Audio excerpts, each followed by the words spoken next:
One day someone's going to ask, how did Disney die? And the answer is going to be on their Hollywood memorial. Get woke, go broke was real. Disney's in a nosedive, and they're taking Hollywood with it. Paramount's toast. Warner Brothers Discovery is couch diving for quarters. And the good news, Sony's latest picture, Madam Web, just ended the age of the girl boss. Can you name the 3 Spider-Man Tom Holland movies?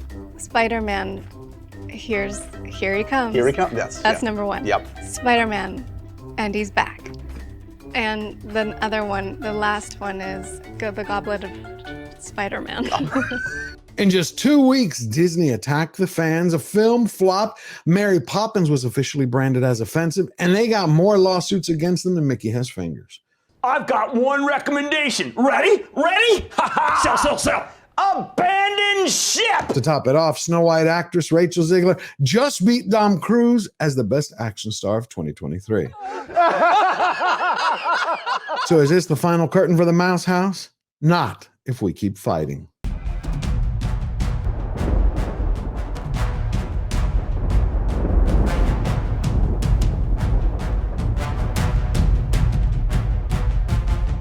What's going on, everybody? A long time ago, Disney used to mean safe, family, wholesome fun. Now, it just means run hard, run fast, and for God's sakes, whatever you do, don't look back. Seriously, Disney serves as a cautionary tale for anyone that sacrifices great storytelling for social engineering. You'll not only just lose your magic, you'll lose your kingdom. Can you imagine how many lives this is going to be saving? It's gotten so bad that even Brie Larson wants nothing to do with Marvel. Can you tell us a little bit about Marvel and what's coming up for you, your next Marvel project? I don't have anything to say about that. See, when Fortune 500 companies have their customers revolt on them, the corporations will do just about anything to get them back, except for change course. So Disney's following in that model. And recently they tried to polish up their image a little bit. And I think the Mouse House spread around a little bit of cheddar in order to make the impossible seem plausible and turn a temper tantrum troll into something that looks like a princess. Thank you. I love movies. I love making them.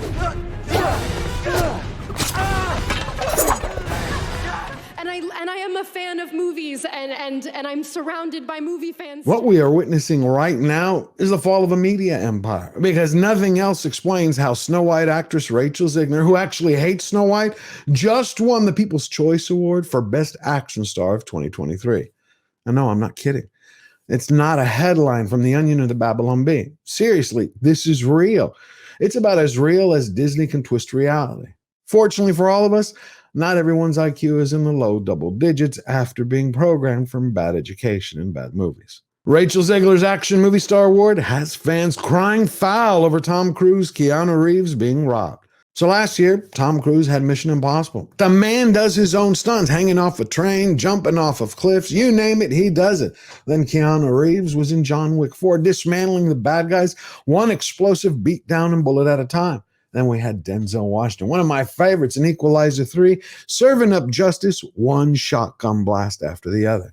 Yet, Disney would have you and I believe that one particular unibrowed Oompa Loompa running around in the forest in a Hunger Games, The Ballad of Bad Writing and Boredom, beat them all. I think that about says it. It's like, damn, now we know that Mickey has swapped out his fairy flakes for some woke pixie dust. Because whatever he's smoking, spoiler alert, it's toxic.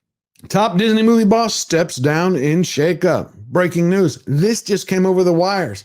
The president of Motion Pictures Productions, Sean Bailey, who worked at Disney, was just fired. See, CEO Bob Iger, he wanted to save his butt, so he found himself a patsy. And Disney, because they don't want to make too big of a deal of it, they let the man save face and say he stepped down. But don't forget, this is one of those beta male bobbleheads. That's nothing but a bumper sticker slogan that breathes and goes to the bathroom. He was the former head cheese chaser in charge of such box office bombs like Ava DuVernay's A Wrinkle in Time, that memory holds faith in order to promote a cultish fad. And then he was in charge of the little remake of The Little Mermaid, where he required consent for a kiss so a prince could give a smooch to a fish. And then also Haunted Mansion that scared the hell out of everybody who didn't go to the movie theater. But last but not least, he's the one person who pushed Rachel Zegler ahead of the line to play Snow White. Let's address the elephant in the room. I'm the hottest person in the world. I'm a narcissist. This is just another tune in Hollywood's latest production of Merit Doesn't Matter, the musical. And the fallout has been glorious, but it gets better.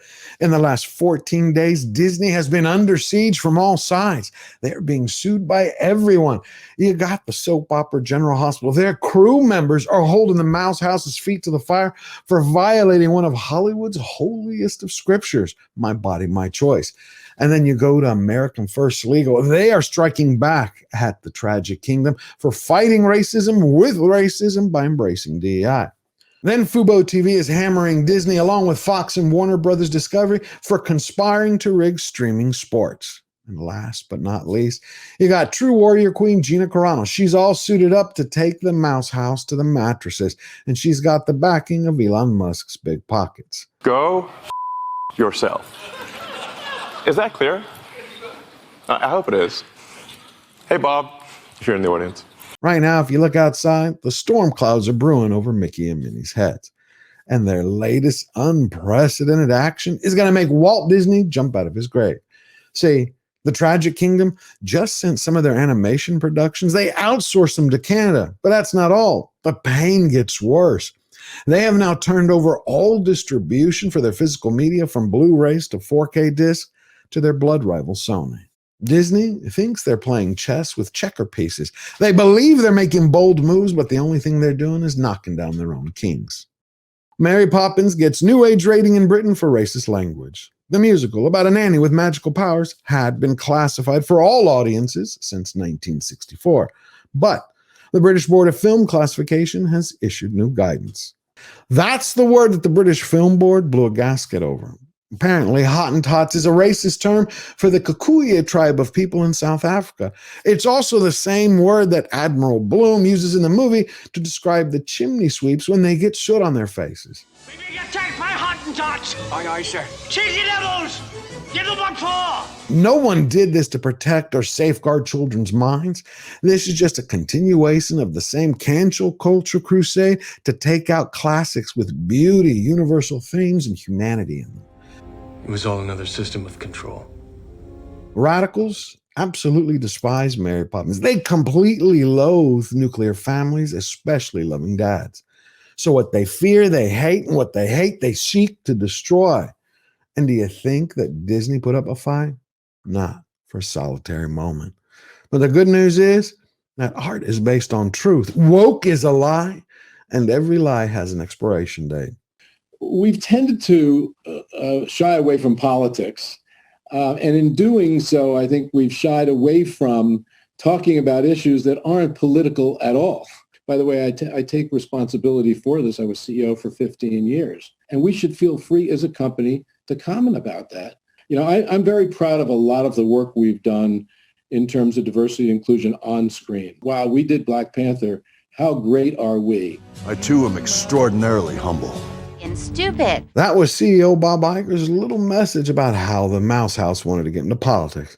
You know what's odd about it? It seems that every big shot boss in the Hollywood hive gets high on their own supply. They think movies are reality instead of escapist entertainment. And that little video clip of Iger's sounded so much like it came from the movie of Dune. He who controls the spice controls the universe. The reality is, politics is downstream of culture. Whoever controls the culture controls the future. And Iger wants Disney to lead the way. There's only one problem. No one's buying what he's selling. Ever since Disney traded in their magical wand for a virtue signaling baton, the Mouse House has been served with divorce papers from former fans. In the last 14 months alone, Disney Plus has lost 11 million subscribers. Well, that's not chump change. That's serious cash. Now, some people think that's come from sticker shock due to the recent price hikes. You know, every year they keep raising the prices. I think it goes deeper than that. I think ever since Disney, like the rest of Hollywood, stopped making movies and started making content to serve the woke tartary, that's when the clock started ticking for the beginning of the end. Why else would an anonymous Disney exec decide that it was okay to attack the fans and all of Disney's customers?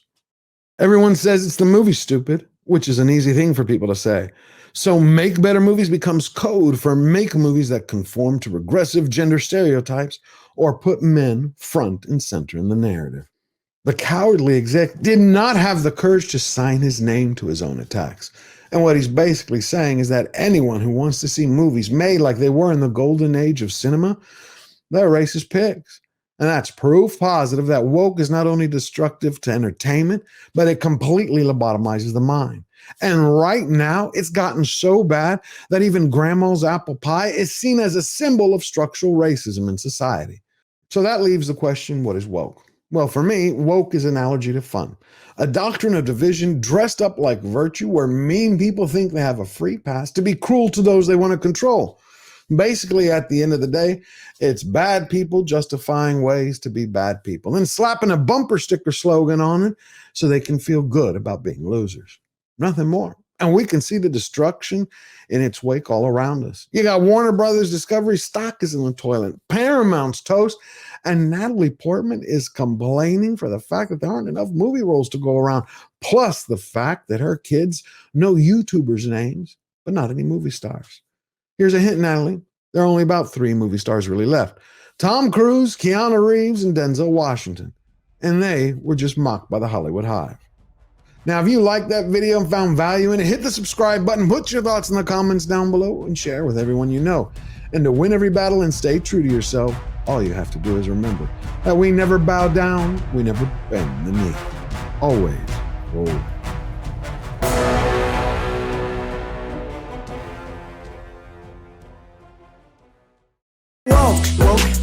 Woke. You know what woke means? It means you're a loser. Woke. Everything woke turns to shit.